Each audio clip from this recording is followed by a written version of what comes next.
Atualmente, com os antibióticos, doenças bacterianas podem ser tratadas com segurança. Mas para os vírus não há uma solução tão fácil.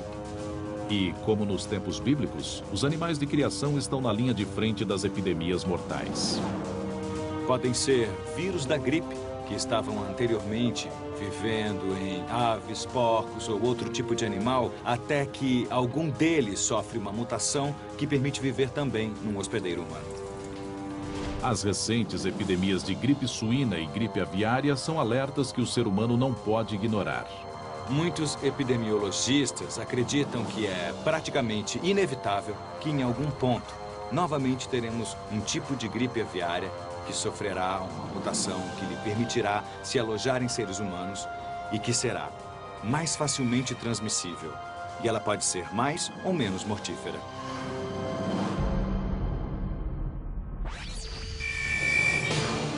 Cercado por doença e morte, o povo do Egito estava de joelhos.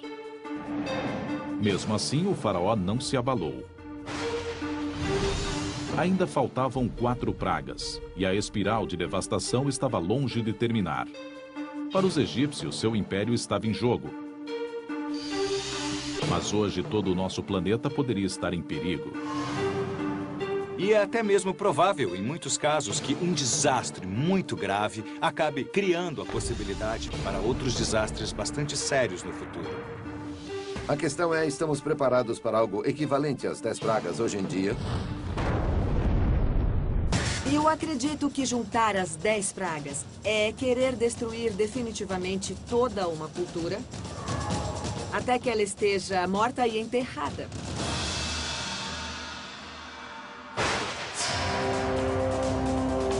Sem carne, sem peixe, sem água para beber. A 7ª e a 8ª pragas atingiram o celeiro do Egito. Uma enorme tempestade de granizo atingiu as plantações de trigo e um batalhão de gafanhotos famintos dizimou tudo em seu caminho.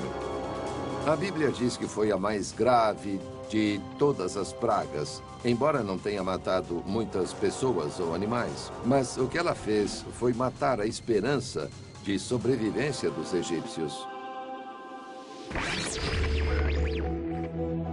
Hoje, nosso próprio celeiro está ameaçado pelo aquecimento global, que causa mais secas e tempestades mais violentas. É difícil determinar exatamente que problemas a humanidade terá de enfrentar com o aumento das temperaturas. Mas podemos dizer que o tempo vai ficar muito mais esquisito. Para a agricultura vai ser bem mais difícil. E estaremos diante de um planeta com mais pessoas. Juntando todas essas coisas, temos um quadro desanimador. De qualquer forma, são más notícias para a lavoura e para os agricultores. Um planeta mais quente pode também trazer o tormento de pragas modernas. Creio que a maior surpresa que o aquecimento global reserva para nós é o aumento das pragas. Os besouros de casca já estão mastigando as florestas do Canadá. Vemos que há mais mosquitos, com o aumento de todas as doenças que os mosquitos carregam, como, por exemplo, malária e dengue. São coisas que achamos típicas do terceiro mundo, mas com o aquecimento global, as áreas em que esses mosquitos conseguem sobreviver se expandem.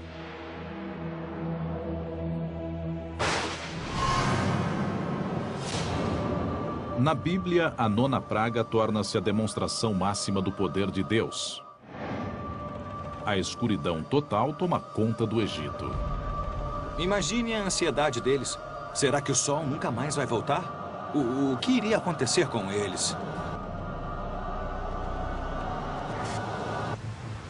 As tempestades de granizo e a escuridão podem estar ligadas.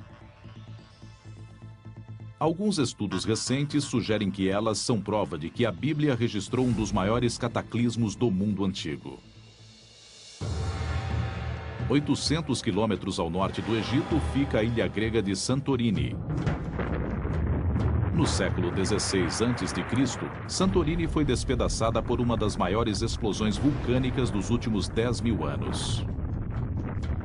Foi 50 vezes maior que as erupções do Monte Santa Helena em 1980.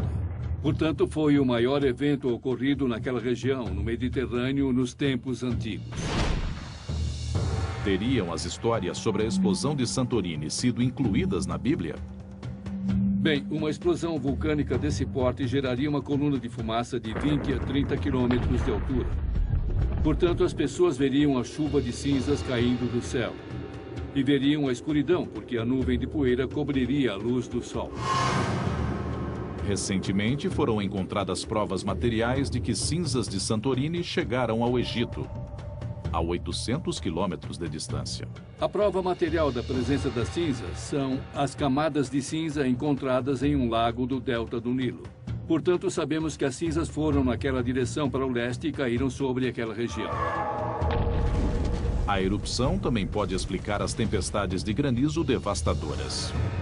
A presença de cinzas vulcânicas pode causar instabilidade atmosférica, pode provocar chuvas e trovoadas. E nessas tempestades pode cair granizo também. Hoje, um dos mais famosos parques nacionais dos Estados Unidos é uma bomba relógio vulcânica, que contém no ventre um potencial explosivo 100 vezes maior que o de Santorini. Yellowstone é um supervulcão e ele teve uma série de supererupções. A última foi há 600 mil anos.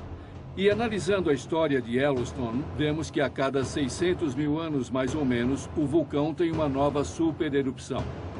Portanto, podemos dizer que está mais do que na hora de ocorrer uma erupção dessas dimensões na caldeira de Yellowstone. Se a caldeira de Yellowstone entrasse mesmo em erupção novamente, se tivéssemos esse tipo de supervulcão hoje em dia, estaríamos diante de estragos de dimensões continentais. A explosão de Santorini teria matado milhares. Mas com 50 quilômetros de largura, se a caldeira de Yellowstone explodir, poderemos estar diante de uma situação bem pior. As cinzas na atmosfera deixariam o planeta inteiro mergulhado em um inverno apocalíptico. O total de mortos no mundo todo poderia chegar a 1 bilhão de pessoas. Portanto, a questão não é se o vulcão vai explodir novamente, mas sim quando. E não há como evitar.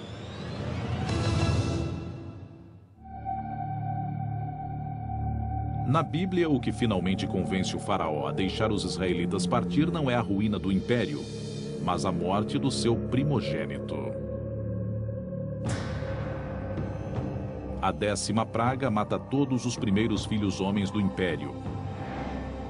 Todas as famílias ficaram de luto. E creio que, de certa forma, essa foi a força dessa praga em particular.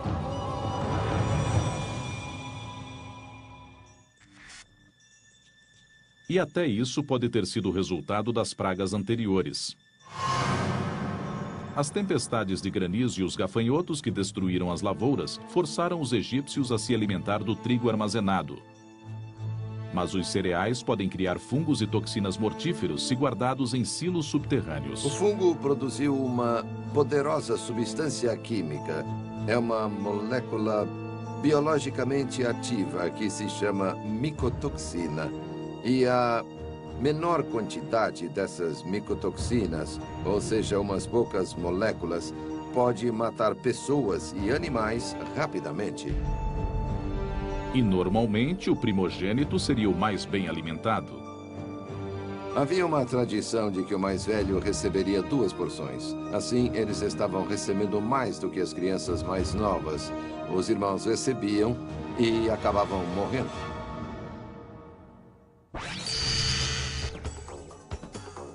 As pragas destroçaram o império aos poucos. Mas em outro trecho da Bíblia, basta um instante para destruir uma cidade e seus habitantes. Infelizmente para nós, isso é verdade ainda hoje.